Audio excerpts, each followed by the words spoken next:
বন্ধুরা দেখো, আজকে তোমাদেরকে আমি আবার একটা দশমিকের ভাগ বোঝাবো। তো আগের দিনের দশমিকের ভাগটা আমাদের কি বলেছিল দেখো। এই যে দেখো, আগের দিন বলেছিল একটা সংখ্যা দিয়ে দিয়েছে, ওর পর একটা গোটা সংখ্যা দিয়েছে যে ওটাকে ভাঙবো না, একটা গোটা সংখ্যা, ওটাকে বলে পূর্ণ সংখ্যা, ওই রকম দিয়ে দিয়েছে। তো কিন্তু আজকেরটা দেখো, আমাদের একটা দশমিক সংখ্যা দিয়ে দিয়েছে, বা সেটাকে অন্য একটা দশমিক সংখ্যা দিয়ে আমাদেরকে ভাগ করতে দিয়েছে। তো সেই ভাগটা আবার অন্য দিনের থেকে আলাদা, দেখি কেমন করে হয়। এইরকম করে আগের দিন যেমন আমরা লিখছিলাম ঠিক তেমন করে প্রথমে লিখে নেব। ভাগ মানে বাই, এটা আমরা জানি, লিখে নিলাম। তো এবারে কি করব দেখো, এই যে দশমিক গুলো আছে, এই দশমিক গুলোর জন্য আমাদের যত ভাবনা হচ্ছে, তা নিলে আমরা এমনি ভাগটা করে দিতে পারবো। তো আগে দশমিক গুলোকে সরাতে হবে, বেশি জ্বালাচ্ছে, তো এদেরকে সরাচ্ছি। এখানে একটা দশমিক, এখানে একটা উঠে গেল, মুছে দিচ্ছি। কিন্তু দেখো, এখানে তো দশমিকের পরে দুটো আছে, এখানে তো দশমিকের পরে একটা সংখ্যা আছে। তো তখন এবার আমরা তো দুজন আছি, এখানে তো একজন আছে, তাহলে লড়াইয়ের জন্য কেউ নেই।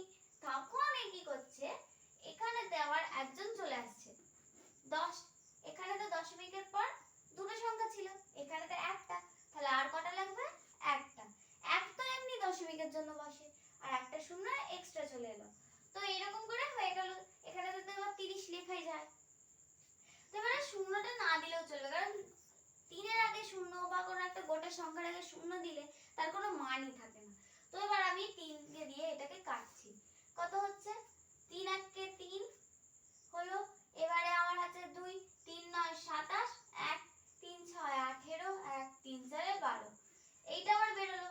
তো আমার টোটালি উত্তর কত বেরোচ্ছে দেখো, 1 9 6 4 বাই 10। এবার আগের দিন যেমন ভাগ করছিলাম দেখো, গোটা সংখ্যাটা লিখে নিলাম। লেখার পরে দশমিক আমার এখানেতে একের পরে কটা শূন্য? একটা শূন্য। তো আমার দশমিকটাও পিছন দিক থেকে একটার আগে এরকম করে বসে গেল। তো এইরকম করে তোমরা এইগুলো করতে পারবে।